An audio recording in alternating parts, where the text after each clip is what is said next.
ভোরের খবরটা যখন ছড়িয়ে পড়ল পুরো দেশ যেন থমকে গেল। কিন্তু একটি মানুষ পুরোপুরি ভেঙে পড়লেন, ফাতেমা বেগম। বেগম খালেদা জিয়ার ছায়াসঙ্গী এবং নীরব শক্তির নাম।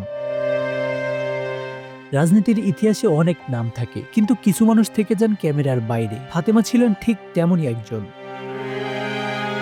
ক্ষমতার মসনদ থেকে নিঃসঙ্গ কারাগার বা হাসপাতালের সাদা করিডোর, খালেদা জিয়ার প্রতিটি কঠিন মুহূর্তে ছিলেন ফাতেমা। তিনি কোনো নেতা নন কোনো আত্মীয়, কিন্তু তিনি ছিলেন এক নির্ভরতার প্রতীক। রাজনীতির উত্তাল সময়ে যখন বন্ধুরা মুখ ফিরিয়ে নিয়েছে, ফাতেমা দাঁড়িয়েছিলেন নিঃসন্দেহে বিশ্বস্ততার এক বিরল নজির হয়ে। নিজের স্বামী, সংসার, সন্তান সবকিছুকে তুচ্ছ করে নিজের জীবন উৎসর্গ করেছেন খালেদা জিয়ার পাশে থাকার জন্য।